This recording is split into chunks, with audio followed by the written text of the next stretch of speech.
শুভ দ্বীপ্রভাত। প্রথমে আমি আজকে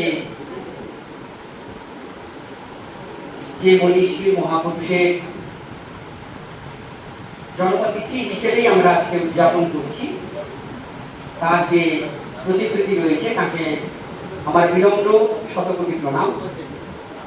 এবং যে প্রতিষ্ঠানে এসেছি ভগবতী দেবী পিপিটিআই, যার নামাঙ্কিত সেই মহিষী ভগবতী মায়ের প্রতিকৃতিতে আমার শতকোটি প্রণাম।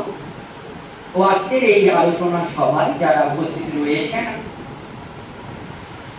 বিদ্যালয়ের এবং এই মহাবিদ্যালয়ের অধ্যক্ষ, বিদ্যালয়ের প্রধান শিক্ষিকা, অন্যান্য শিক্ষক শিক্ষিকা এবং আমার আলোচক দাদা ও ভাই, যারা সকলেই উপস্থিত রয়েছেন, তাদেরকেই আমার যথাযথ স্থানে শ্রদ্ধা, প্রণাম, ভালোবাসা, অভিনন্দন। ও সে ছাত্রছাত্রী যারা রয়েছে তাদেরকে আমার বুক ভরা ভালোবাসা জানাই। অধ্যক্ষ মহাশয় প্রথমেই একটা বিতর্কে যে ঘটনা ঘটছিল সেটা সূত্রপাত তিনি করেই তার আবার একটা নিরসন করে দিয়ে গেছেন যে মহামনীষী বা মহাপুরুষদের এই জন্ম তিথি বা মৃত্যু এটা আমাদের কাছে বড় ব্যাপার নয়।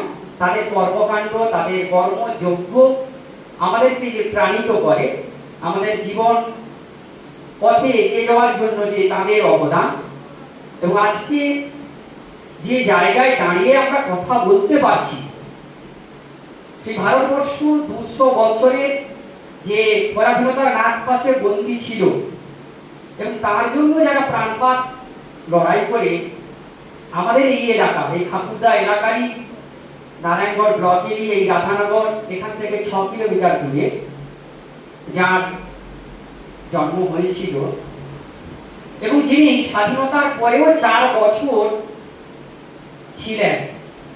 আমি জীবিত শব্দটা ইচ্ছাকৃতভাবে বললাম না, কিন্তু আমাদের দুর্ভাগ্য স্বাধীনতার পরেও 4 বছর তিনি ছিলেন, কিন্তু একেবারেই অন্তরালে।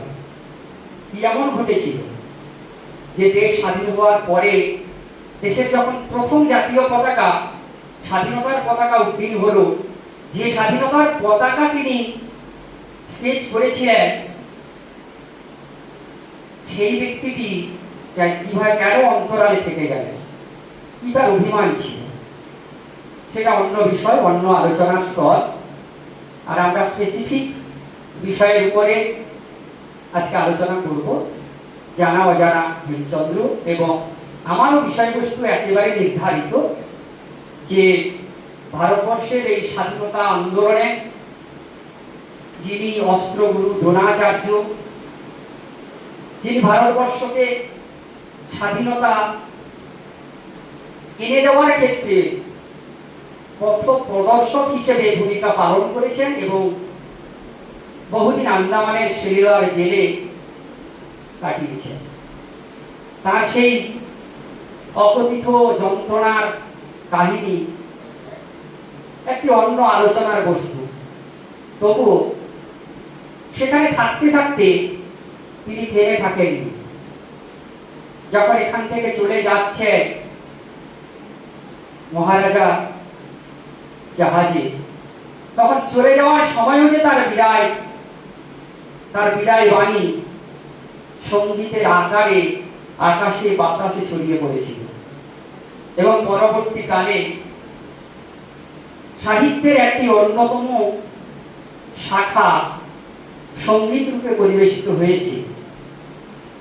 এটাও ছিল তার সাহিত্যিক একটি অবদান। আমি প্রথমেই শুধু ওই কবিতাটি পাঠ করে দিচ্ছি।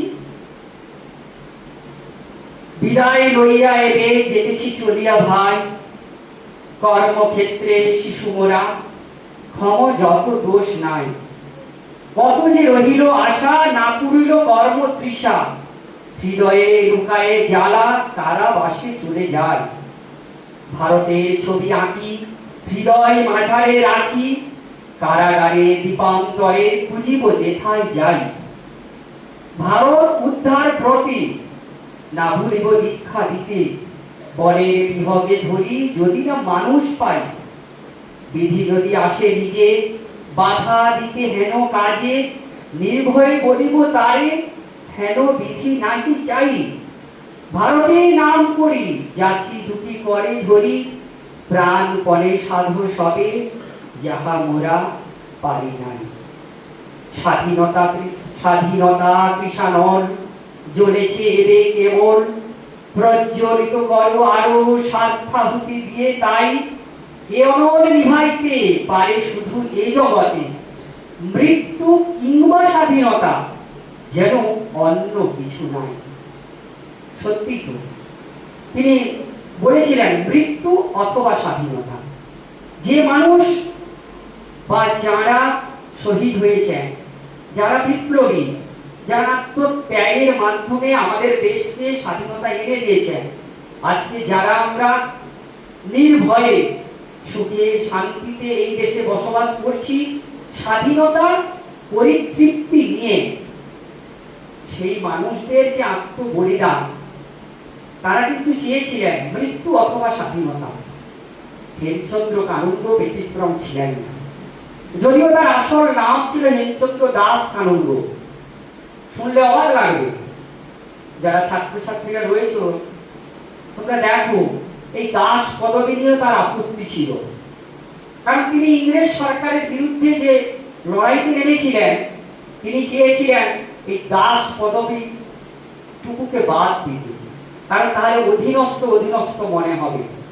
তার রচনাবলীতে তিনি যত জায়গায় স্বাক্ষর করেছেন, এবং আন্দামান ওই সেলুলার জেল থেকে বৎসরে একটি করে মাত্র চিঠি পাঠানোর ব্যবস্থা ছিল। সে ভয়ঙ্কর দিন, সেই চিঠি লিখে জেলারকে দিতে হতো, জেলার সেটা পড়তেন, তিনি অনুমোদন দিলে চিঠিটা পাঠানো যেত, এবং বছরে একটি 12টি চিঠি তার পাওয়া গেছে। এবং অবাক করার কথা, প্রত্যেকটা চিঠির ছত্রে ছত্রে তার যে অন্তর যন্ত্রণা, দেশবাসীর প্রতি তার যে উন্মাদনা এবং তার যে চিন্তা ভাবনা, সমস্ত প্রকাশিত হয়েছে। তিনি সেখানে বলেছেন যে এই প্রত্যেকটা চিঠিতে তিনি হেম কানুন্দ লিখেছেন, কোথাও দাস তিনি ব্যবহার করেন, আর চন্দ্রটাও তিনি তুলে দিয়েছিলেন ওই রচনা বলিতে, কারণ তার মনে হয়েছিল এটা অনেক বেশি বাড়তি। যাই হোক, সেই দাস পদবীটাও তিনি তুলে দিতে চেয়েছিলেন। এবারে আমি তার যে সাহিত্যিক অবদান, সেই বিষয়টুকুকে একটু বলি। আসলে অনেক বড় বিষয়, গভীরতা তার প্রচুর রয়েছে। তার প্রখ্যাত গ্রন্থ রয়েছে, প্রবন্ধ রয়েছে, সঙ্গীত, চিত্রশিল্প, এবং সর্বোপরি জাতীয় পতাকার যে রূপকার, তার জন্য তার অঙ্কন বিদ্যা অসাধারণ ছিল, এবং বহু বিদ্যায় তিনি পারদর্শী ছিলেন। তিনি ডাক্তারিও পড়াশোনা করেছেন, অঙ্কন শিক্ষা করেছেন, এবং সর্বোপরি একজন শ্রেষ্ঠ মানুষ হতে গেলে যত ধরনের শিক্ষা ব্যবস্থা মধ্য দিয়ে এগিয়ে যাওয়া যায়, সে যুগে আজকে যারা ছাত্রছাত্রীরা রয়েছে, নিশ্চয়ই আমাদের সিদ্ধার্থরা এখানে সমস্ত ব্যবস্থাপনা রেখেছেন। সঙ্গীত, নৃত্য, অঙ্কন, খেলাধুলো, সমস্ত পরিসরে এই বিদ্যালয়ে বা এই মহাবিদ্যালয়ে রয়েছে। কিন্তু তখন তো এই সুযোগ ছিল না, অথচ তিনি এত গভীর নিষ্ঠার সঙ্গে অনেকগুলো বিষয়ের উপরে তিনি শিক্ষা লাভ করতে চেয়েছেন। বিদ্যালয়ে, কলেজে ভর্তি হয়েছে, কিন্তু কোনো জায়গায় স্থির থাকতে পারেননি। কারণ কি? তার মন কাঁদছে সবসময়। তার জন্য, দেশমাতৃকার জন্য, দেশের জন্য। যেখানে দেশ পরাধীন, সেটা তিনি মর্মে মর্মে যন্ত্রণায় অনুভব করেছেন। তারপরে একটা পড়াশোনা করতে করতে ক্যাম্পবেল মেডিকেল কলেজে গেছেন, 2 বছর পড়েননি, ছেড়ে দিয়ে চলে এলেন। অঙ্কন বিদ্যায় গেলেন, আবার ছেড়ে দিলেন। এরকম তার জীবন চর্চাটা এমন ভাবে কেটেছে, শুধু দেশ আর দেশমাতৃকার মুক্তির আরাধনায় তার লক্ষ্য ছিল। তার ফলে তার সাহিত্য চর্চায় অনেক ব্যাঘাত ঘটেছে, কিন্তু ব্যাঘাত ঘটলেও তিনি নির্দিষ্ট লক্ষ্যে স্থির ছিলেন। যখন তিনি, ওই বলছিলাম গল্পটি, যখন আন্দামানের সেলুলার জেলে আছেন, তিনি চিঠি পাঠাচ্ছেন, প্রত্যেকটা চিঠিতে কি কাকুতি মিনতি, কি যন্ত্রণা, এবং দেশের জন্য তার কি কষ্ট, সব প্রকাশ হয়েছে।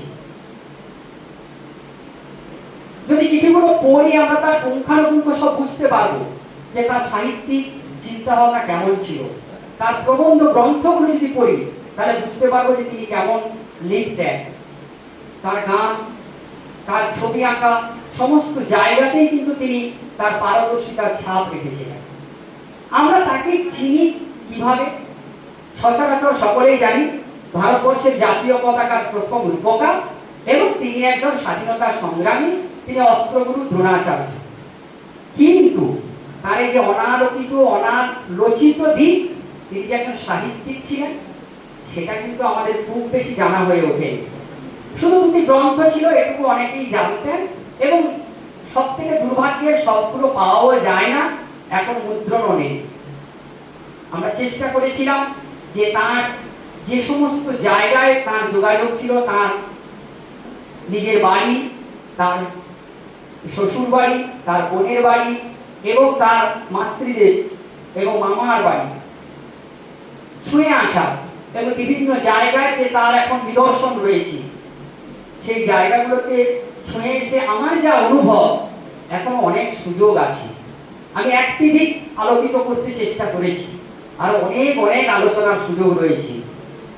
সিদ্ধার্থদা বলবেন গবেষণার ক্ষেত্রে সবটা আমরা করে উঠতে পারি না, তার অনেক দিক আরো থেকে যায়, এবং ভবিষ্যৎ প্রজন্ম এই গবেষণার তাৎপর্যে দেখা যায় তারাও আবার এগিয়ে আসতে পারে।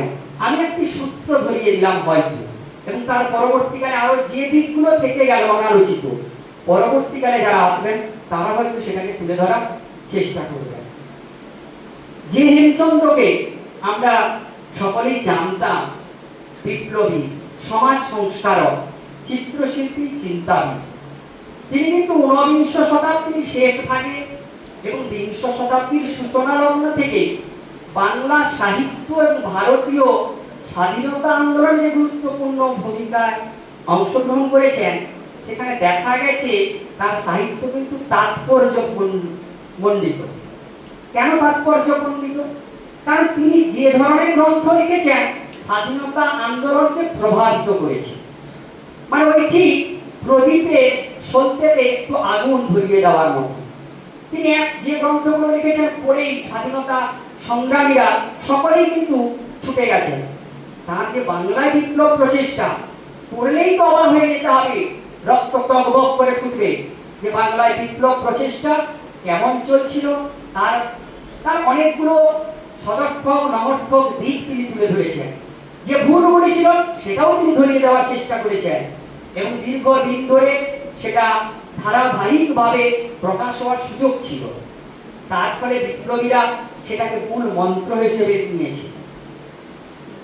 এরপরে যদি দেখি যে ব্রিটিশ বা ঔপনিবেশিক শাসন যে ছিল, অর্থনৈতিক বৈষম্য ছিল, সামাজিক যে অবক্ষয় ছিল, তা কিন্তু হেমচন্দ্রের সাহিত্যে ধরা পড়েছে। সমসাময়িক যারা সাহিত্যিক ছিলেন, ঋষি বঙ্কিমচন্দ্র চট্টোপাধ্যায়, যারা আমরা জানি, সকলেই জানি, আজকে বন্দে মাতরমের 150 বছর পূর্তি অনুষ্ঠান হচ্ছে। সেই বন্দে মাতরম যখন আনন্দমঠে প্রকাশ হয়, সেই বন্দে মাতরম এবং আনন্দমঠ প্রত্যেক বিপ্লবীর কাছে, তাদের কাছে ধর্মগ্রন্থের মতো ছিল গীতা। বন্দে মাতরম ধ্বনি তাদের কাছে ছিল গীতার বাণী। সেই বন্দে মাতরম যেটা দেবনাগরী অক্ষরে হেমচন্দ্র তার জাতীয় পতাকার উল্লেখ করেছিলেন। তিনি লিখেছিলেন সেই 7টি পদ্ম, একদিকে তারা আর একদিকে চাঁদ অর্ধচন্দ্র, আর মাঝখানে তার ওই দেবনাগরীতে যে বন্দে মাতরম লেখা, সেটা কিন্তু এখনো আমাদের প্রাণে একটা আলাদা শিহরণ জাগিয়ে তোলে যে কিভাবে তিনি স্কেচটা শুরু করেছিলেন। এছাড়া রবীন্দ্রনাথ ঠাকুরের যে মানবতাবাদ, তার যে সমাজ সংস্কারমূলক চিন্তা, বিশ্বজনীনতার আদর্শ, হেমচন্দ্রের মধ্যে নানাভাবে আমরা দেখতে পেয়েছি তার সাহিত্য ক্ষেত্রে।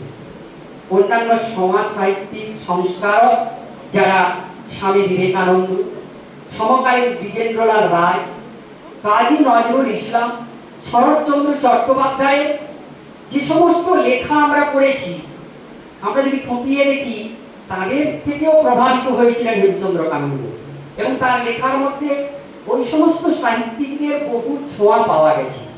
আমি বিস্তারিত বলার সুযোগ নেই, নাহলে কোন জায়গায় কোন উপন্যাসে কোথায় ছিল সেটা আমার গবেষণার বিষয়ে ধরা পড়েছে। এছাড়া হেমচন্দ্র যে সাধারণ মানুষের ভাষা ব্যবহার করতেন, সাধারণ মানুষ বলতে তিনি শিক্ষিত উচ্চবিত্ত এ সমস্ত মানুষ নন। তার যারা চরিত্র, তার সাহিত্যে তারা একেবারে গ্রামে খেটে খাওয়া মানুষ ছিলেন।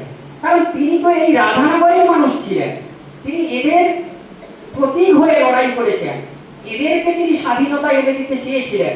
এই স্বাধীনতার সুখের জন্য এই সাধারণ মানুষের মুখের ভাষা, তাদের যে প্রাঞ্জলতা, তার সেখানে অলংকারহীন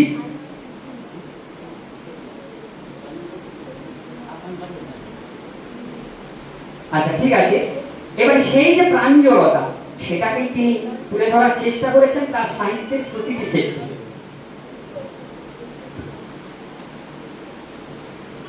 তার লেখার যে কাব্যিকতা, চিত্রকল্পতা, যেহেতু সাহিত্যিক উপাদান কি ছিল আমাদের সেই বিশ্লেষণে দেখেছি, তার কাব্যিক যে ছন্দ, তার নির্মাণ গল্প, তার চিত্রকল্প সমস্ত তার সাহিত্যের প্রতিটি ছত্রে ছত্রে ধরা পড়েছে।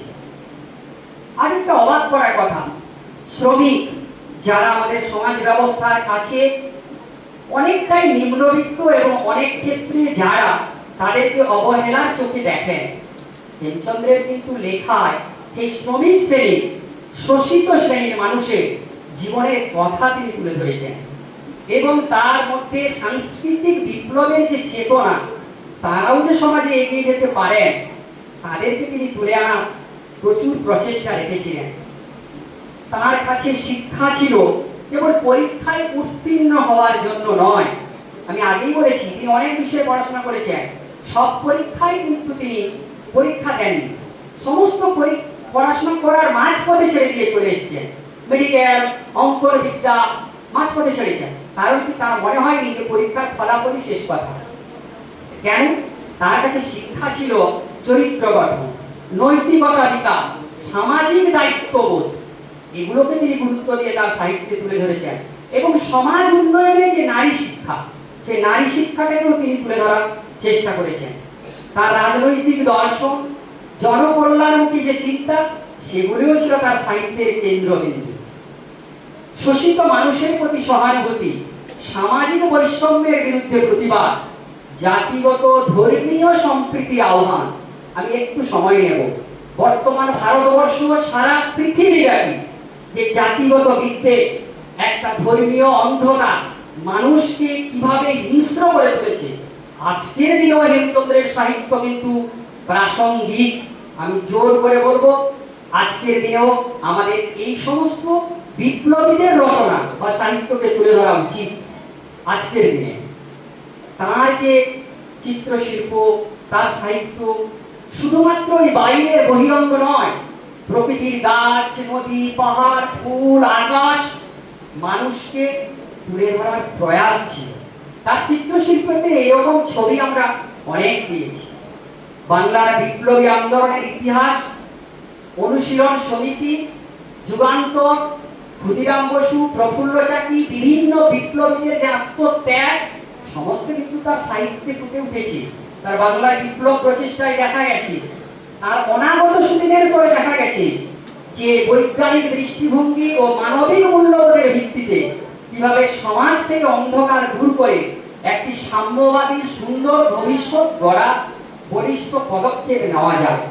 এগুলোও ছিল হেমচন্দ্রের, তার অন্তর্দৃষ্টি থেকে এড়িয়ে যায়নি। আরেকটি কথা বলে শেষ করব, তার সাহিত্য ক্ষেত্রে আমরা পেয়েছি দারিদ্র, ধর্মীয় বিভাজন, মানবাধিকার সংকট কিভাবে তৎকালীন যুগেও মাথা চাড়া দিয়েছিল এবং তিনি দূরদর্শী চিন্তাবিদ, বিপ্লবী সমাজ সংস্কারক। তার ন্যায় বিচার, শিক্ষা, সাংস্কৃতিক এবং স্বাধীনতার আদর্শে এক সূত্রে তিনি গাঁথতে চেয়েছিলেন ভারতবর্ষের স্বাধীনতা প্রাপ্তিকে। তাই ফিরে আসার পরে যখন দেখলেন দেশ স্বাধীন হলো, কিন্তু সে স্বাধীনতা খণ্ডিত স্বাধীনতা, যে স্বাধীনতা বিপ্লবীরা চাননি এবং যারা তৎকালীন যুগে স্বাধীনতাকে বরণ করে নিল এবং যারা আত্মত্যাগে জীবন নির্বাচিত করলো, তাদেরকে তারা এড়িয়ে গেল কিভাবে? সেই যন্ত্রণায়, সেই ব্যাথাহত হৃদয়ে তিনি অন্তর্লীন হয়ে থেকে গেলেন। এখনো তার অনেক কাজ বাকি আছে। আজকের দিনে আমার আহ্বান থাকবে, তার আরো বিভিন্ন অনালোচিত দিক রয়েছে, সেই দিকগুলোকে নিয়ে আগামী দিনের যারা ছাত্র তারা যদি গবেষণা করে, তাহলে নিশ্চিত আমাদের এলাকা আরেক এই মহাপুরুষের জীবনযাত্রা, তার চর্যা আরো নতুন দিক আলোকিত হবে। নমস্কার। এই ধরনের আলোচনা করতে গেলে আমি একটু আবেগপ্রবণ হতে চাই। তার কারণ, যে আলোচনাগুলো হয় না, আর সেই আলোচনা যদি তার প্রেক্ষাপট রচিত হয়, বড় ভালো লাগে। কিছুদিন আগে, গত 8ই এপ্রিল এই প্রতিষ্ঠানে আমি এসেছিলাম। আমি জানি না সেদিন ভালো লেগেছিল না খারাপ লেগেছিল। সম্ভবত সেদিন 1 ঘন্টারও বেশি বোধহয় আলোচনা রেখেছিলাম এবং খুব প্রাণ খুলে তোমাদের সঙ্গে আমার কথা হয়েছিল। প্রথমে একটা প্রশ্ন করি, তোমরা একটা ঝিমিয়ে পড়েছো। আচ্ছা, ওখানে একটা পতাকার ছবি সকলে দেখতে পাচ্ছ? জোরে বলো। বাহ। আচ্ছা বলো,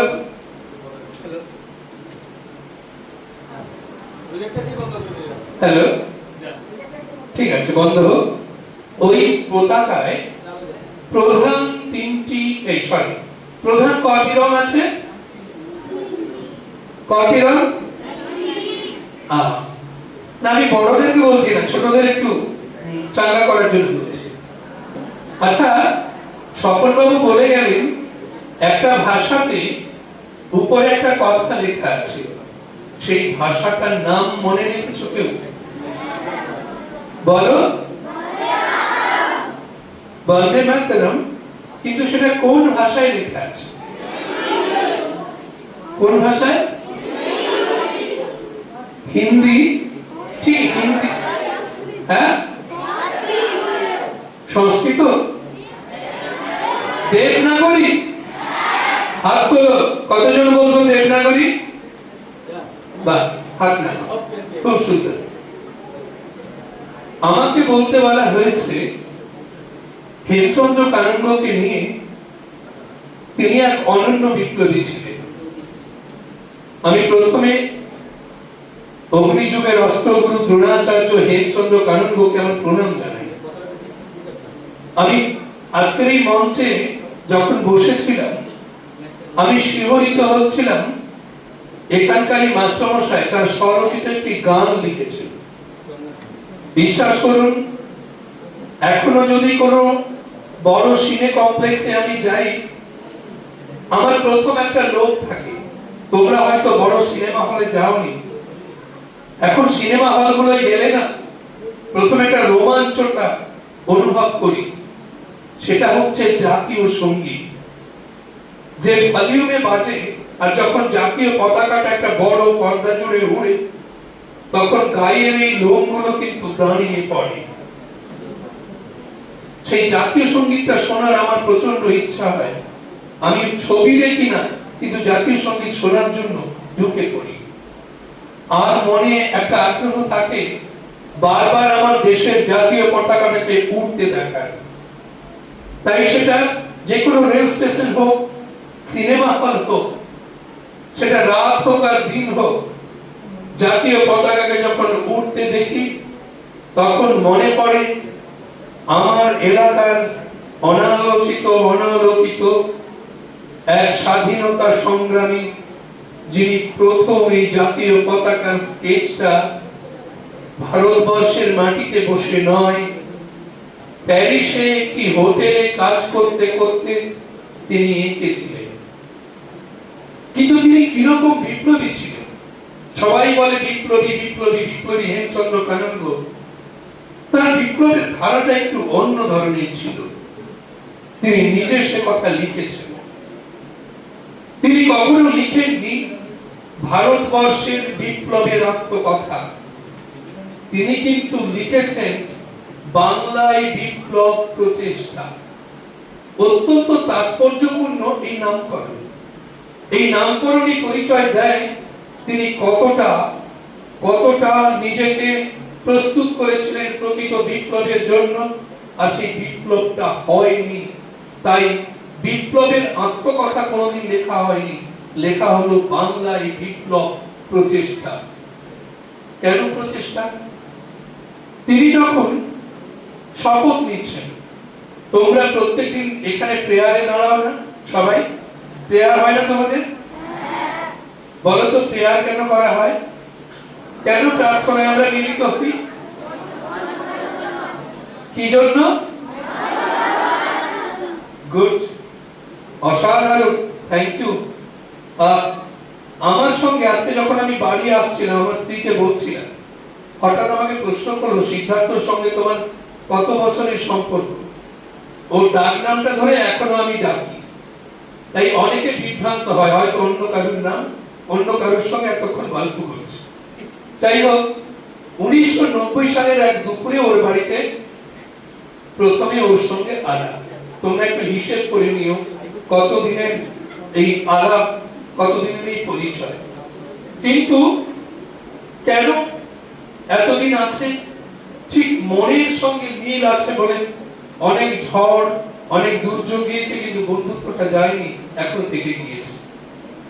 তেমনি মনে প্রাণে যে বিপ্লবটাকে চেয়েছিলেন স্বয়ং হেমচন্দ্র কানুনগো, সেই বিপ্লব আকারে করা যায়নি। তিনি বলছেন 1902 এর মে মাস তার সঙ্গে একজন দেখা করতে এলেন, তিনি অবাবু। তার বইতে কোথাও কোনো নাম লেখা নেই, শুধু সত্যেন বোসের নাম লেখা আছে, বারীন্দ্র কুমার ঘোষের নাম লেখা আছে, তার দাদা সত্যেন বোসের দাদা অর্থাৎ জ্ঞানেন্দ্রনাথ বোসের কথা লেখা আছে।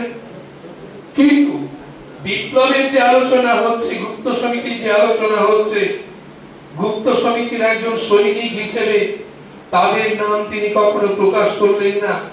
কখনো লিখলেন অবাবু, কখনো লিখলেন খবাবু, কখনো লিখলেন গবাবু, এতেই তিনি সীমাবদ্ধ থাকলেন। কেন তিনি লিখলেন না? তিনি তো পারতেন পড়াশোনা করে বড় হয়ে বড় ডাক্তার হতে, পারলেন না। তিনি আরেকটা সত্যি কথা লিখলেন, বললেন আনন্দ মঠ নিয়ে যখন আমি থিয়েটার দেখি আমার খুব ভালো লেগেছিল, কিন্তু তখন আমি বুঝিনি আনন্দ মঠে কি আছে।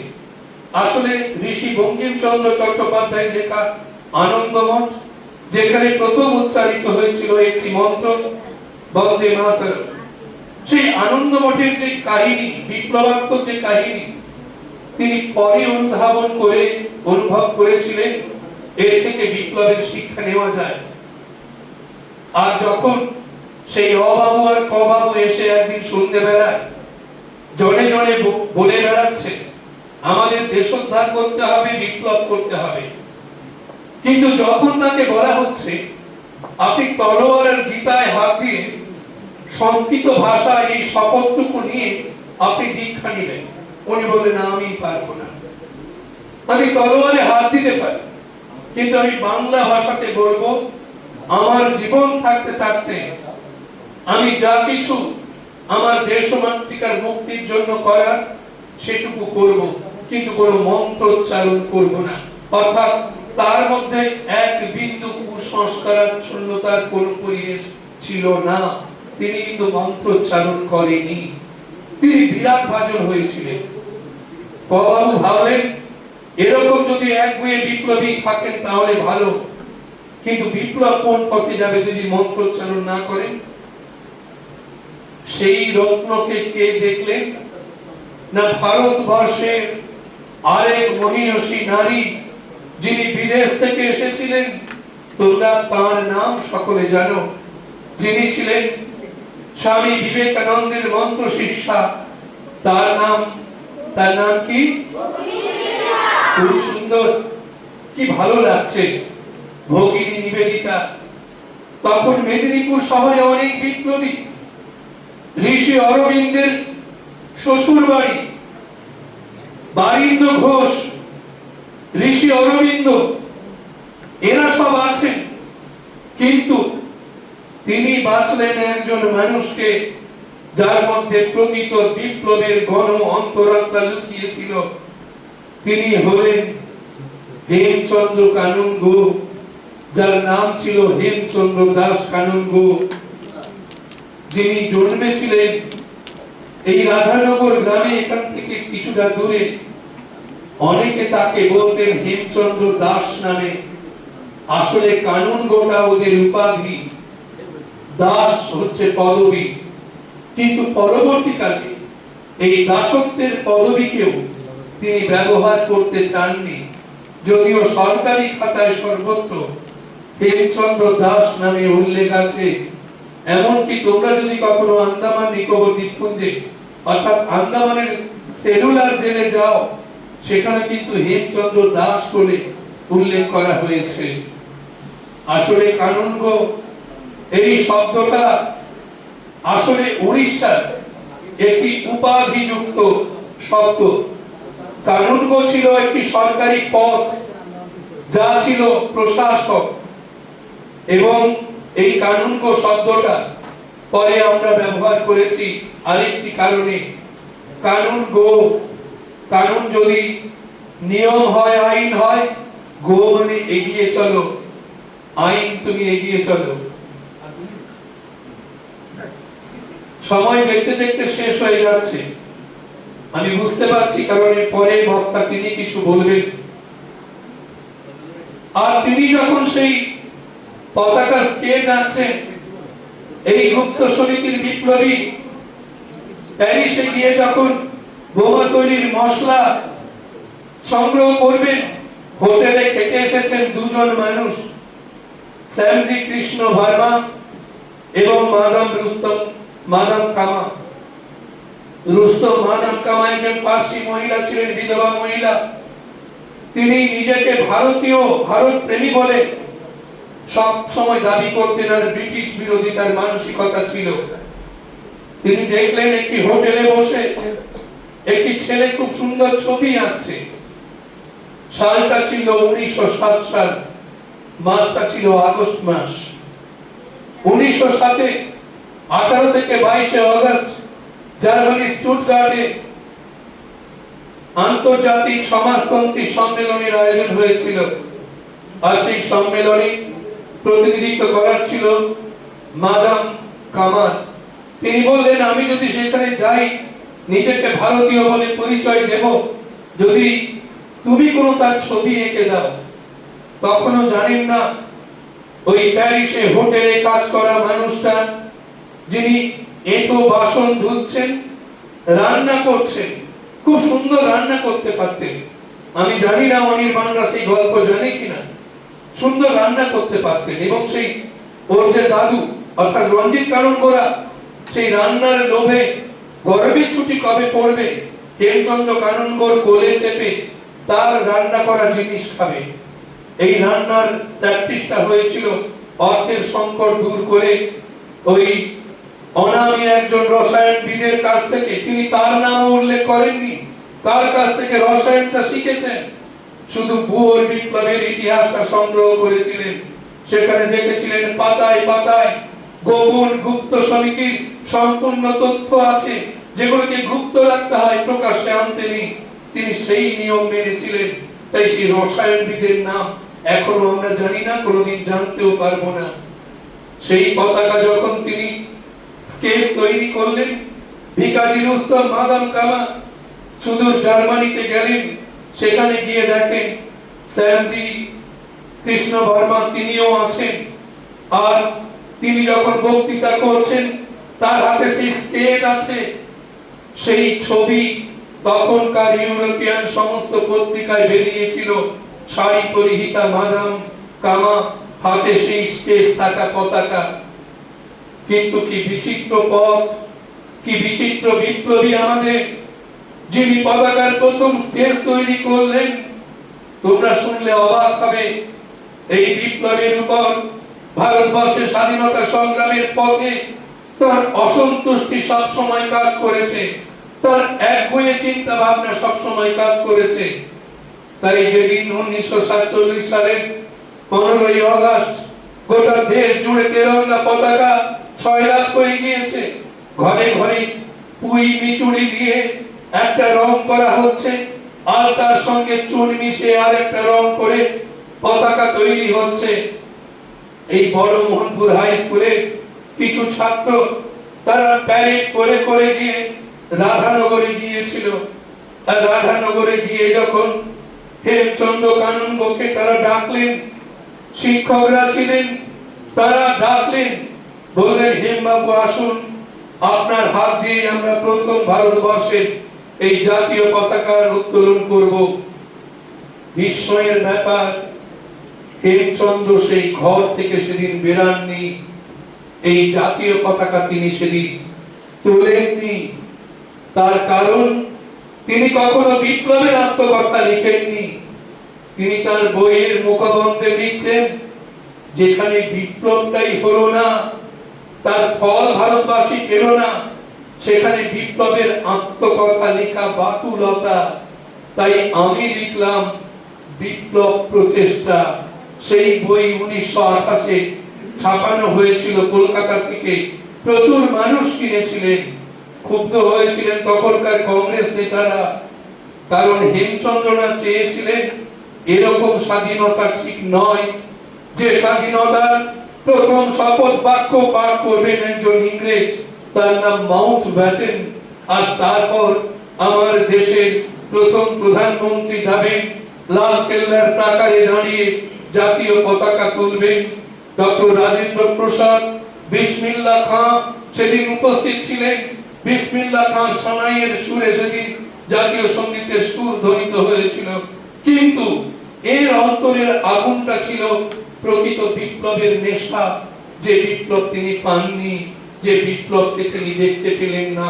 তাই বিপ্লব প্রচেষ্টাই থেকে গেল, বিপ্লব কিন্তু আর দানা বাঁধলো না।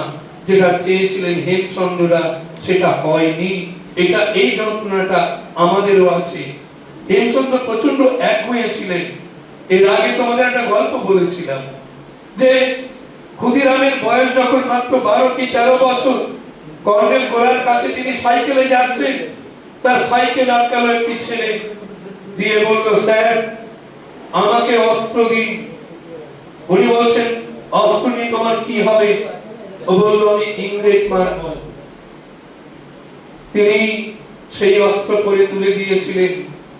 সেই অস্ত্র নিয়ে, যদিও তার সঙ্গে আরেকজন মানুষ ছিলেন, তার নাম উল্লাসকর দত্ত। বাংলার প্রথম অস্ত্রগুরু কিন্তু উল্লাসকর দত্ত। তার পরের অস্ত্রগুরুর নাম কিন্তু হেমচন্দ্র কাননগো। হেমচন্দ্র কাননগো তার বাংলায় বিপ্লব প্রচেষ্টা বইতে কোথাও লেখেননি যে ইংরেজ আমাকে অত্যাচার করত, অথচ উল্লাসকর দত্ত লিখছেন যে হেমদা ওয়াজ far different from others, তিনি অন্য রকমের বিপ্লবী ছিলেন। উল্লাসকর দত্ত তার বর্ণনা দিচ্ছেন, যদি আজকে অনেক হবু শিক্ষক শিক্ষিকা আছেন, আপনারা পারলে পড়বেন 12 years of prison life by উল্লাসকর Dutta. সেখানে তিনি লিখছেন, একজন সুপারিনটেনডেন্ট সার্জেন্ট এসে বলছে, আমি তোমার কাছে ভগবান, তুমি যে অপরাধ করেছো, যে ফর্মুলা জানো, আমাকে বলে দাও, তাহলে তোমার পাপ মুক্তি হবে। উল্লাসকর তিনি ছিলেন একজন বিখ্যাত কেমিস্ট্রি, রসায়নবিদ।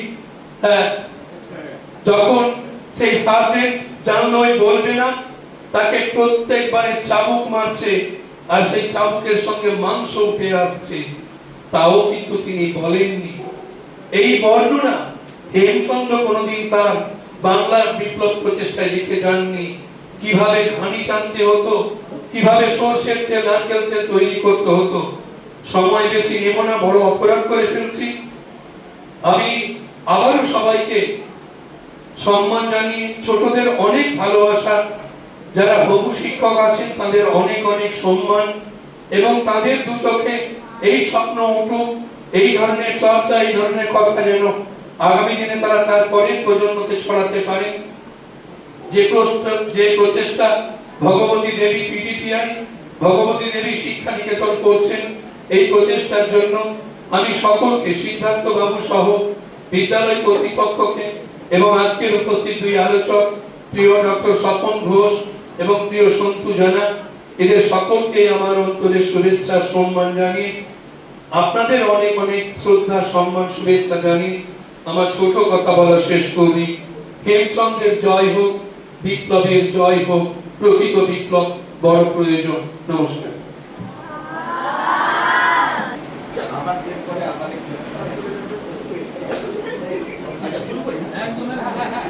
আচ্ছা, নমস্কার। মঞ্চে উপবিষ্ট ভগবতী দেবী পিজিটিআই কলেজের আমাদের শ্রদ্ধেয় শ্রদ্ধাস্পদ অধ্যক্ষ মহোদয় ডক্টর সিদ্ধার্থ মিশ্র মহোদয়, এবং সেই সঙ্গে আজকের অপর দুই আলোচক অখিল বন্ধু মহাপাত্র এবং ডক্টর স্বপন ঘোষ, এছাড়াও রয়েছেন আরো বিশিষ্ট ব্যক্তিবর্গ। আমি সবাইকে আন্তরিক কৃতজ্ঞতা জানাই এবং আমার স্নেহের ছাত্রছাত্রীরা। আমার জন্য সময় অতি অল্প, ফলে খুব দ্রুত বেগে আমাকে যেতে হবে। আমি অন্য কোনোভাবে আর কোনো ধ্বনিতায় যেতে পারছি না। অতএব তোমাদের সকলকে ভালোবাসা জানিয়ে আমি আমার কথা শুরু করি। অধ্যক্ষ মহোদয় আমার বিষয় এমন বেঁধে দিয়েছেন যে সেই বাঁধন খোলা এত সহজ নয়। অকথিত হেমচন্দ্র, এর অর্থ অদ্যাবধি যা কথন হয়েছে বা যা লেখন হয়েছে তার বাইরে গিয়ে বলতে হবে। অর্থাৎ পুরোপুরি একটা নতুন থিসিস পেপার আজকে বলতে বলছেন, আজকেই গবেষণা করে। যাই হোক, আচ্ছা, এগুলো সব গ্রেস পিরিয়ড, আমি এই জন্য টাইম পাবো পরবর্তীতে। এখন বিষয় হচ্ছে, আমি শুরু করে দেখো, আজকে পয়েন্ট অনুসারে আমি কয়েকটি কথা বলবো। যেহেতু অকথিত, তার মানে একেবারেই নতুন কিছু বলবো। একবার বিদায় দে মা, ঘুরে আসি, হাসি হাসি পড়ব ফাঁসি, দেখবে ভারতবাসী। গানটা শুনেছো সবাই? এই গানটি করলে কার কথা মনে পড়ে? সেই আমাদের তরুণ তুর্কি যুবা বিপ্লবী মেদিনীপুরের দামাল ছেলে ক্ষুদিরাম বসু যখন ফাঁসির মঞ্চে জীবনের জয়গান গাইছেন, তখন এই গানটি আসলে বাঁকুড়ার কোন এক লোককবি পীতাম্বর দাস লিখেছিলেন। এবং 1966 সালে একটি বাংলা চলচ্চিত্র সুভাষচন্দ্র, সেই সুভাষচন্দ্র চলচ্চিত্রে এই গানটি গাওয়া হচ্ছে। গাইছেন কে জানো? বিখ্যাত কণ্ঠশিল্পী লতা মঙ্গেশকর। এবং এই গানের মধ্যে একটি পংক্তি আছে, অভিরামের দ্বীপ চালান মা, ক্ষুদিরামের ফাঁসি। এই অভিরামের দ্বীপে চালান হয়ে গেল আর ক্ষুদিরামের হলো ফাঁসি। অনেকভাবে অনেক প্রশ্ন উঠেছে, অনেক তর্ক বিতর্ক। এই অভিরাম কে? ক্ষুদিরামের ফাঁসি হলো, কিন্তু অভিরামকে অন্য দ্বীপে 7 সমুদ্র 13 নদী পারের ওদিকে কোনো এক কালাপানি পেরিয়ে একটি দ্বীপে চালান করে দেওয়া হলো। এই অভিরামকে কোন বিপ্লবী বলতে পারবে? বাহ, যাই হোক, তোমরা জানতে কি জানতে না, কিন্তু আসলে গেস পাওয়ারটা খুব ভালো আছে। সবাই একসাথে বলো, হেমচন্দ্র কানন্দ। এই হেমচন্দ্র দাস কানন্দ আসলে অভিরাম। এই নিয়ে একটি বিষয় আমরা দেখতে পাই রাধানগরের বাড়িতেই। ওখানে একটি ফলক আছে যে পুনর্বাসনের পর এই বাড়িতেই চিরদিনের জন্য তিনি থাকলেন, ও হেমচন্দ্র কানন্দ ব্র্যাকেটে অভিরাম। ফলে প্রথম জানা গেল যেটি প্রামাণ্য, যে অভিরাম। দ্বিতীয় তথ্যে চলে যাচ্ছি, কারণ অকথিত।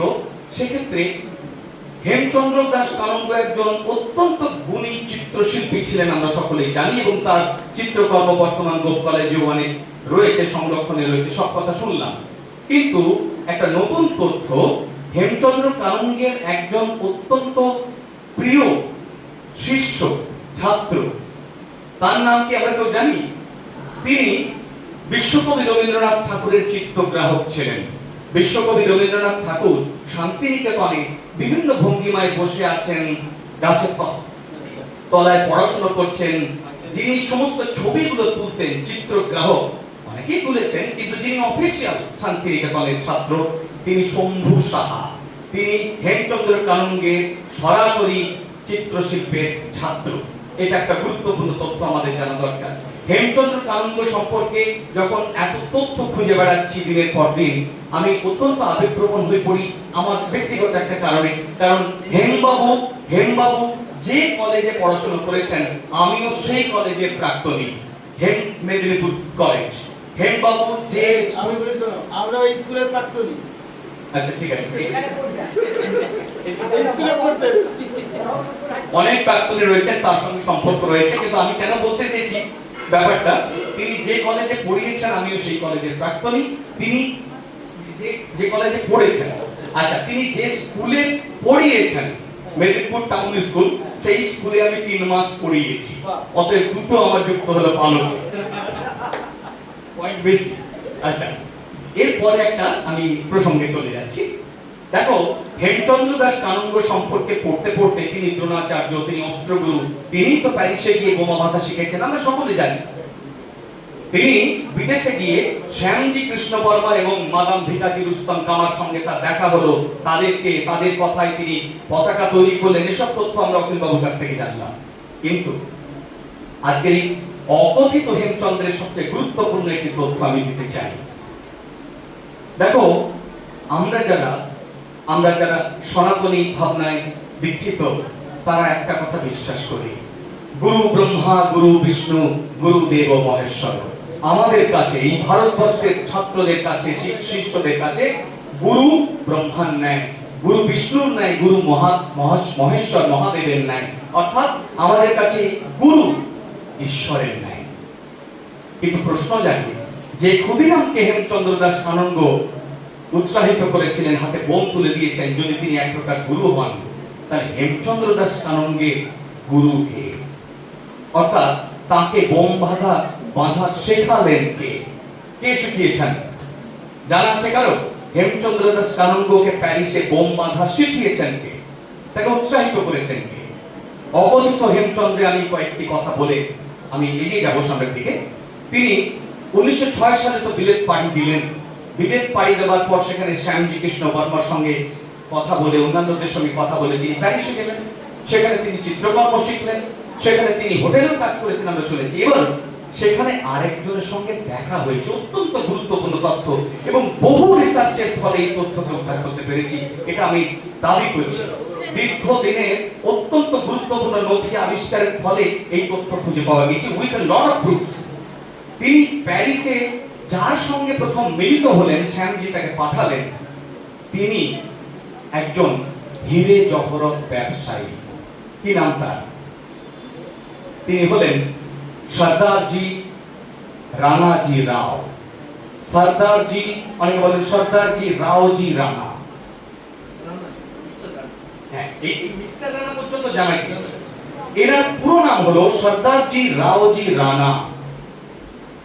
এখন ইনি হলেন গুজরাটের সৌরাষ্ট্রের লিমদি গ্রামে জন্ম হওয়া একজন সাধারণ ব্যক্তি, ব্যবসায়ী ঘরে জন্ম। ধীরে ধীরে বাড়ছেন এবং পরাধীন ভারতবর্ষে শ্যামজি কৃষ্ণ বর্মারা যখন বিলেতে চলে যাচ্ছেন ব্যবসায়ের জন্য বা বিপ্লব সেখানে তারা দাঁড়া বাঁধাচ্ছেন, তখন এই মানুষটিও কিন্তু বিলেতে যান। এবং 1900 শতকের 1898 সালে তিনি প্রথম যখন বিলেতে গেলেন, সেখানে তিনি ব্যবসা শুরু করলেন, হীরে জহরতের ব্যবসা। অনেকটা অর্থ সংগ্রহ করলেন, অনেক ধনী ব্যক্তি। কিন্তু তার একটা মূল উদ্দেশ্য ছিল, যারা ভারত থেকে যেত, পরাধীন ভারত থেকে, তাদেরকে তিনি ওখানে আশ্রয় দিতেন। কিন্তু হেমচন্দ্রের কাছে তিনি একটা অদ্ভুত, তার সঙ্গে একটা যোগ তৈরি হলো। হেমচন্দ্রকে যখন জিজ্ঞাসা করলেন, তুমি এখানে এগুলো শিখতে এসছো, আমাকে শ্যামজি পাঠালেন, তুমি এখানে কি অ্যাকচুয়ালি করতে চাইছো? উনি বললেন, আমি আঁকা শিখতে চাইছি, কিন্তু মূল উদ্দেশ্য হচ্ছে আমি বোম তৈরি শিখতে চাইছি। তখন এই সর্দারজি রানা, ইনি একটা অদ্ভুত কাজ করলেন। তিনি তার হেমচন্দ্রকে বুকে জড়িয়ে ধরলেন এবং তাকে তারই ঘরের একটি রুম পুরোপুরি দিয়ে দিলেন ল্যাবরেটরি তৈরি করার জন্য। তিনি দুটো কাজ করলেন। তিনি প্রথমত রুশ বিপ্লবী এবং পোলিশ বিপ্লবীদের কাছ থেকে একটি বই সংগ্রহ করলেন। সেই বইটার নাম হচ্ছে anatomy of bomb. Anatomy of bomb, বোমের বিধান বা বোমের কিভাবে তৈরি করার বিধান। কিন্তু এটা রুশ ভাষায় ছিল। তাকে কোন প্রকারে তিনি ফরাসি ভাষায় কনভার্ট করালেন, কারণ তিনি নিজে ফরাসি শিখেছেন প্যারিসের থেকে। পরবর্তীকালে ফরাসি ভাষার সেই বইটিকে তিনি ইংরেজি ভাষায় নিজে কনভার্ট করে সাইক্লোস্টাইল পদ্ধতিতে ছাপ তুলে তিনি হেমচন্দ্রের হাতে তুলে দিয়েছিলেন। 176 পাতার সেই পাণ্ডুলিপি, এবং নিয়মিত পাঠ দিতেন সেই লাইব্রেরিতে। পুলিশ বিপ্লবীরা আসতো, এবং এই তথ্য আমি কোথা থেকে পেয়েছি সে নিশ্চয়ই বলবো। পুলিশ বিপ্লবীরা আসতো, হাতে নাতে শেখানো হয়েছে, এবং কিভাবে রসায়নের প্রক্রিয়ায় বোম বাঁধা তৈরি হয়, বারুদ ভরতে হয়, সেগুলো কিন্তু ওখানে প্রথম পাঠ হয়েছে। এখন সবচেয়ে মজার কথা, যিনি তার গুরু, সেই অর্থে যিনি বোম তৈরিতে উৎসাহিত করলেন, পিঠ চাপড়ে দিলেন, বই অনুবাদ করে দিলেন, যিনি তাকে ঘর দিলেন, ল্যাবরেটরি তৈরি করে দিলেন, তার কথা আমরা এতদিন জানি না কেন? কারণ উচিত ছিল বাংলায় বিপ্লব প্রচেষ্টা বইতেই অন্তত তার কথা উচ্চারিত হওয়া, বিস্তারিত। এই প্রশ্ন অনেক বিপ্লবী করেছেন যে কেন সে সম্পর্কে হেমচন্দ্র পুরোপুরি একেবারে চুপ হয়ে গেলেন, যিনি এতটাই উল্লেখ করেছেন। একজন বিপ্লবীর নাম আমি বলছি, তিনি হলেন চিনমোহন সেহান বিস, মারাঠি বিপ্লবী সেই যুগে। তিনি তার বইতে লিখছেন যে হেমচন্দ্র আন্দামান থেকে ফিরে আসার পর, কালাপানি থেকে ফিরে আসার পর একবারও কেন উচ্চারণ করলেন না সেই তার গুরুর কথা। এখন এই প্রশ্নের উত্তর খুঁজতে খুঁজতে আপনাদের অনেকেই বাংলায় বিপ্লব প্রচেষ্টা পড়া রয়েছে। সেই বাংলায় বিপ্লব প্রচেষ্টা পড়তে গিয়ে আপনারা যদি আরেকটু খুঁটিয়ে পড়েন, তাহলে আমি পৃষ্ঠা নম্বর প্রিন্ট করে এনেছি 198 পাতা। 198 পাতায় তিনি হেঁয়ালি করছেন, একটু পড়ি। আরেকজন ভারতীয় ভদ্রলোক সেখানে ছিলেন, মানে প্যারিসে। তার জহরতের কারবার, সেখানকার ভারতবাসীদের মধ্যে সবচেয়ে ক্ষুদ্র ব্যবসা, কিন্তু তার প্রাণটি ছিল বোধহয় সবচেয়ে বড়। নাম বলছেন না। তার সহানুভূতিতে সুদূর বিদেশেও ঘরে আছি বলেই মনে হতো। অনেকের কাছে বিমুখ হয়ে, হতাশ হয়ে, শেষে তাঁরই কৃপাতে একটি ছোট ল্যাবরেটরি হয়ে গেল। এখন মুখ্য কথা হচ্ছে, এই মানুষটি সর্দারজি রানা, তিনি আসল কিন্তু মধ্যমণি। তার কাজ ভারত থেকে যারা যারা এই বিপ্লব মনস্কতা মানুষ যেত, তাদেরকে আশ্রয় দেবে, প্রচুর পরিমাণে অর্থ প্রদান করা। হেম চাননি 1928 সালে প্রকাশিত পরাধীন ভারতবর্ষের এই বইতে সর্দারজির নামটা প্রকাশিত হয়ে যায়। কারণ বিপ্লবীরা তাদের কারাগার হতে পারে, কিন্তু যে তাদের অর্থ দিয়ে সম্পূর্ণ বিপ্লবকে চালনা করছেন, সে যদি পাকড়াও হয় তাহলে খুব সমস্যা তৈরি হতে পারে। অর্থাৎ আমি আজকে অকথিত হেমচন্দ্রের সেই কথন করলাম, হেমচন্দ্র দাস কানুঙ্গের গুরু কে ছিলেন, তার সম্পর্কে আরো অনেক বিস্তারিত বলার আছে, আজকে বলার সময় নেই। আমি আর দু একটি কথা বলে আমি শেষ করব। দেখো, অকথিত বিষয়টা আমার একটা বলার আছে, সেটা হচ্ছে কিছুদিন আগে আমার হাতে একটি দুষ্প্রাপ্য একটা চিঠি আমার হাতে আসে। হেমচন্দ্র নিয়ে দীর্ঘদিন সন্ধান করতে গিয়ে একটা দুষ্প্রাপ্য চিঠি পাই দাঁতন টাউন লাইব্রেরিতে। সেখানে দাঁতন টাউন লাইব্রেরির যখন 50 বছর পূর্তি অনুষ্ঠান হয়েছে, তখন হেমচন্দ্র দাস কানুঙ্গ একটি চিঠি, মানে তাকে আমন্ত্রণ করা হয়েছে, তিনি না যেতে পেরে একটা চিঠি ওখানে দিচ্ছেন। দাঁতন টাউন লাইব্রেরিতে রেজিস্টার যে ভিজিটার বুক ছিল, সেখানে এখনো সেই চিঠিটি রয়েছে।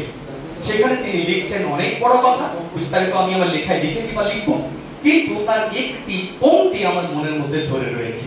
সেখানে তিনি বলেছেন, যখন হতাশাগ্রস্ত, যখন তিনি এই স্বাধীন ভারতেও আর মনে মনে সেই বিপ্লবী হয়ে কি লাভ হলো এই ভাবনায় তিনি ভাবছেন, তখন তিনি লিখছেন, নইলে পাইকারি মৃত্যু নিশ্চিত, নইলে পাইকারি মৃত্যু নিশ্চিত। অর্থাৎ তিনি বলতে চেয়েছেন যে মনে মনে যদি আমরা বিপ্লবী হই, কিন্তু যদি সঠিক প্রক্রিয়ায় আমরা সেই বিপ্লববাদকে দানা বাঁধাতে না পারি, স্বাধীনতা হওয়ার পরও কিন্তু পাইকারি মৃত্যু নিশ্চিত। আমরা আজাদের ফলকেও দেখতে পাই যে তাদের এই তাদের যে অদম্য সাহস শক্তি, স্বাধীন ভারত কি সেই দাম পেয়েছে? তিল নাও অদ্যাবধি। অর্থাৎ তার এই হতাশার কারণে আরো একটি হতে পারে। আমরা ভাবি তখন যে হেমচন্দ্র দাস কানুঙ্গ যখন বিপ্লবী অস্ত্রগুরু এইভাবে ভাবনায় দীক্ষিত, তখন তার মনের মধ্যে কেমন ভারতবর্ষের ছবিটা আসছে, সেটাও হিন্ট আকারে তিনি এই আমাদের বাংলায় বিপ্লব প্রচেষ্টা বইতে দিচ্ছেন, হিন্ট আকারে। কোনোটাই তিনি খোলসা করে বলেননি। তাই ওই বইটি যথেষ্ট গবেষণার বিষয়। ওই বইটিকে তথ্য আকারে তিনি ব্যবহার করেছেন। আমি একটা পৃষ্ঠা নম্বর বলছি, 192 পাতা। 192 পাতায় তিনি বলছেন কেমন হেঁয়ালি, দেখুন যে 1857 সালে কি হয়েছিল বাবু? 1857 সালে কি বিদ্রোহ হয়েছিল? মহাবিদ্রোহ, সিপাহী বিদ্রোহ, তাই তো? কিন্তু সেই সিপাহী বিদ্রোহের পরে পরে তিনি বলছেন যে তখনকার বিদ্রোহে হিন্দু মুসলমান একযোগে ইংরেজদের বিরুদ্ধে লড়েছিল। এখন যে সকল মুসলমান হিন্দুর সঙ্গে একযোগে ইংরেজদের বিরুদ্ধে লড়বে, তারা নব অর্জিত স্বাধীনতার ভাগ পাবে, নচেত ইংরেজের মতো শত্রু বলে পরিগণিত হবে। Minded this line. পরে তিনি বলছেন আমাদের স্বাধীন দেশ কেমন হওয়া উচিত। 192 পাতায় তিনি বলছেন ব্রাহ্মণই থাকবে দেশের শাসন দণ্ডের শিরোমণি, অন্যান্য বর্ণগুলিও যথাবিধি আপন আপন কাজ করতে থাকবে, উজ্জয়িনী হওয়া উচিত ভারতবর্ষের রাজধানী। মানে অনেকটা প্রাচীন যুগে যাচ্ছেন, এবং ভাষা হোক হিন্দি আর অক্ষর হোক নাগরী, দেবনাগরী। অর্থাৎ এই কয়েকটি কথা হিন্দাকারে পরিষ্কার তিনি প্রাচীন ভারতবর্ষ, সেই সনাতন ভারতবর্ষের যে অখণ্ড ভারতবর্ষের ভাবনা, তাতেই তিনি দীক্ষিত ছিলেন। ভারতবর্ষ খণ্ডিত হওয়ার পর তার শিরচ্ছেদ হয়েছিল, মনে করা যেতে পারে তার বুকও ভেঙে গিয়েছিল, তাই হয়তো তিনি মুষড়ে পড়েছিলেন। আমি আরেকটি কথা বলছি যে একটি গান, তার লেখা একটি গান উদ্ধার করেছি, সেই গানটি এক্সক্লুসিভলি আমাদের এবারে প্রকাশিত দণ্ডভক্তি পত্রিকায় আমি পুনর্মুদ্রণ করেছি। পুনর্মুদ্রণ কেন? কারণ বহু যুগ আগে 1360 খ্রিস্টাব্দে বঙ্গীয় মাহিষ্য সমাজ নামে একটি পত্রিকায় কলকাতা থেকে প্রকাশিত, তাতে তিনি এই গানটি পাঠিয়েছিলেন। গানটা 2 লাইন 4 লাইন আমি একটু পড়ে ফেলছি। জেলখানাও বরং ভালো, জেলখানাও বরং ভালো, নাইকো মহাজনের প্রতারণা, হেথা মা বাপের আর ছেলেপুলের শুষ্ক মুখ তো দেখতে হয় না, হেথা নাইকো সমাজের ভয়, নাই ধর্মের প্রতারণা, জমিদার আর পুরোহিতে তোর মুখের গ্রাস তো কেড়ে খায় না। অর্থাৎ একটা মানুষকে চিনতে গেলে এই ছোট্ট গান বা কবিতাটাই যথেষ্ট, যেখানে জেলখানা কারাগারও যথেষ্ট ভালো, যেখানে জমিদার এবং যারা সর্বগ্রাসী মহাজন তাদের হাতে নিগৃহীত হওয়া মা বাপের সুস্থ মুক্ত দেখতে হয় না। অর্থাৎ তিনি এই সমাজের সবাই সমান হিসেবে চলবো সেই ভাবনায় দীক্ষিত হয়েছিলেন। আমি শেষ করছি একটা দুষ্প্রাপ্য জিনিস তোমাদেরকে দেখিয়ে, শুধু তোমাদের জন্যই ছোটরা, কারণ হেমচন্দ্র দাস কানন্দ আমাদের এই মহান বিপ্লবীর ছবি আমরা চিরকাল দেখছি তো, কিন্তু কোনোদিন তার হাতের লেখা দেখেছো? এই হাতের লেখা একটা নিয়ে এসেছি, কিন্তু তার কাহিনীটা অদ্ভুত। তিনি 14 বছর আন্দামান নিকোবর দ্বীপপুঞ্জের সেলুলার জেলে বন্দী ছিলেন। 14 বছর। রামের বনবাস হয়েছিল কত বছর? 14 বছর। তিনিও 14 বছর তার এই কারাগার বাস। এই 14 বছর এই কারাগার বাসে তিনি মাত্র 14টি চিঠি লেখার অনুমতি পেয়েছিলেন। বছরে একটি চিঠি তিনি লিখতে পারবেন তারই সহধর্মিণীকে, এবং তিনি সেই চিঠিটা লেখার পর জেলার সাহেব তার ট্রান্সলেশন করে দেখবেন কোন বাজে কথা, বাজে মানে বিপ্লববাদের কথা, এটা ইংরেজদের কাছে বাজে কথা, কোন বিপ্লবের কথা, কোন সংকেত তিনি পাঠাচ্ছেন কিনা। ফলে 14 বছরে তিনি 14টা চিঠি পাঠিয়েছিলেন। বহু খোঁজ করে দেখেছি মাত্র একটি চিঠি রণজিৎ বাবুর কাছে কিন্তু ছিল, তিনি চলে গিয়েছেন, কিন্তু সেই চিঠির প্রতিলিপি আমি সংগ্রহ করে রেখেছিলাম, হয়তো আরো কারো কাছে আছে। কিন্তু সেই চিঠিতে তিনি এত সুন্দর ভাবে তার সহধর্মিণীকে দেশের কথা এই মেদিনীপুরের কথা, এই রাধানগর গ্রামের সকলের কথা জিজ্ঞাসা করছেন। অভিভূত হয়ে চোখে জল আসবে। আমাদের এই রাধানগরের, আমাদের এই দাঁতন ব্লকের খণ্ডরুয়ে তার মামা বাড়ি, এই এলাকার একজন বিপ্লবী, তিনি সেলুলার জেল থেকে বছরে একটি চিঠি লেখার অনুমতি পাচ্ছেন। এই হলো হেমচন্দ্র দাস কানঙ্গের হাতের লেখা, তার সেই 14 বছরে লেখা একটি চিঠি, যেটা তিনি 81তম বছরে লিখছেন তার সহধর্মিণীকে, এবং চিঠির শেষে তিনি লিখছেন ইতি তোমার হেম। কত আদর, কত ভালোবাসা এই ইতি তোমার হেম, এই 2-3টি শব্দের মধ্যে। বছরে একবার এটা আসতো, তাকিয়ে থাকতেন 364 দিন তার সহধর্মিণী। হয়তো তাকিয়ে থাকতো এই গ্রামবাসীরা, এই মেদিনীপুরবাসীরা, হয়তো আজও আমরা তাকিয়ে আছি এই মানুষটিকে যদি আরো একবার পেতাম। হেমচন্দ্র দাস কানন্দ চির অমর আমাদের সকলের কাছে। সবাইকে ধন্যবাদ জানিয়ে এবং শ্রদ্ধা জানিয়ে আমি শেষ করছি। নমস্কার।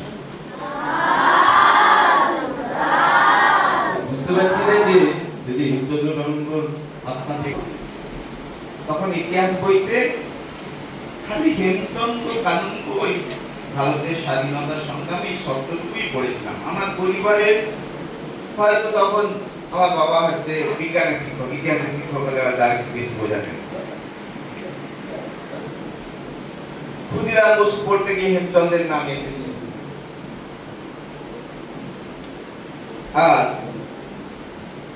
হেমচন্দ্রের কীর্তিকলাপে যেটা সবচেয়ে উল্লেখযোগ্য দিক, সেই আলিপুর বোমা মামলা।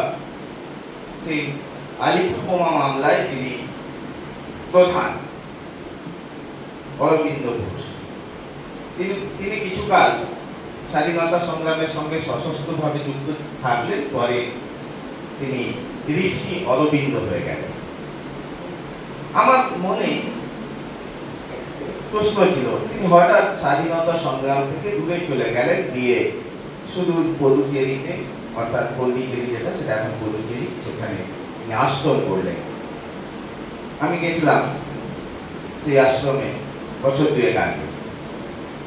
আমি সেখান থেকে তার লাইব্রেরি থেকে আমি বলছি, অরবিন্দর লেখা একটি বাংলা কোনো বই আছে? বলছে আছে। আমি দিন না, সেই বইটা আমি কিনলাম। বইটার নাম কারা জীবন। তো সেই কারা জীবন আলিপুর বোমা মামলায় যখন তাকে ধরা হলো, তিনি যখন কারাগারে বন্দী, তার সেই সময়কার কথাগুলো তিনি সেখানে উল্লেখ করেছেন। বইটা পড়া শুরু করেছি, কয়েক পাতার পরে হেমচন্দ্র, আবার কয়েক পাতার পরে হেমচন্দ্র। আমি না অবাক হলাম। এবং সেখানে তিনি বলছেন যে জেলা এবং পুলিশরা সবসময় হেমের দিকেই মূলত নজর রাখছে, মূল কিন্তু অরবিন্দ ঘোষ নজর থাকতে হেমের উপর। কারণ কি? সব ভেঙে দিতে পারেন হেমচন্দ্র। হেমচন্দ্র নামটা ইংরেজদের কাছে ক্লাস ছিল, তিনি যে কোনো মুহূর্তেই সব ভেঙে দিতে পারে। তাই আমি শুরু করেছিলাম সব ভাঙা শব্দ দিয়ে, শেষ করছি। দাদু ঝগড়া ছিলেন না কেউ